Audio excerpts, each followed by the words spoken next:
Hi, I'm Taylor, a QA at Atono. Welcome to our web education series. In this video, we'll be discussing how you can report a bug directly from your application using the Atono Chrome extension. This lets any Atono user report a bug quickly and with rich contextual details directly from your app. If you haven't watched our video on configuring the Chrome extension, I'd start with that one first. Let's dive in. On opening the Chrome extension, we're presented with the option to report a bug directly from your product. Recall that we're showing how this all works using the fictional application, Virtual Vintage, which is using Atono to build its product.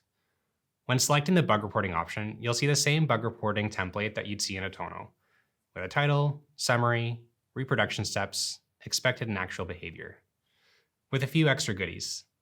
So some details you'll note are automatically detected and attached to the bug report to help with reproduction and establishing the bug's root cause. You can see the application's environment, test is automatically populated here, along with a couple of attachments, so any network or console errors that are present in your console. You can also see a couple of browser and OS-specific details here. By the time a developer looks at a bug report, it can often be days or weeks later, so it's important to capture as much information about the bug at the time you're seeing it. Console and network errors are not necessarily details that everyone thinks to include in a bug report. So, by including them by default, you can streamline and standardize the bug reporting process so that the same information is collected every time, regardless of who reports the bug, whether it's QA, a designer, a PM, anyone. Let's complete the bug report. Suppose that my share preset button here doesn't actually open when clicked. I should be seeing a list of share options, but it doesn't seem to be working. So let's fill in the bug report details. Share preset button is not clickable. We'll fill in the summary, reproduction steps, and expected behavior here. So we now have a more complete bug report, and we can go ahead and submit that. I've also noticed that this is reproducible in the development environment, so we can set that here too.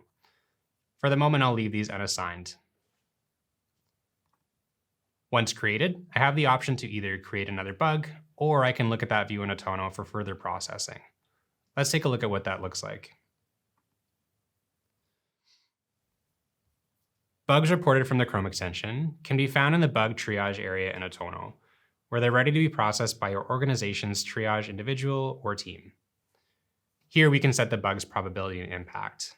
For this bug, we'll say that it's a level 5, so this happens every time that I click that button, and we'll say that this impact is a 3, medium. Go ahead and save that. And you'll notice that this isn't fully triaged yet because I haven't assigned it to a team backlog. This seems like it should be on the MIDI team's backlog since they own that feature. We'll go ahead and assign it to them. Once that bug is fully triaged, it disappears from the bug triage view, and I can go and see it on that team's backlog. You'll note that it's at the end of that team's to-do section, ready for processing, and ready for that team to prioritize. In this video, we've covered just how easy it is to report bugs using the Atono Chrome extension.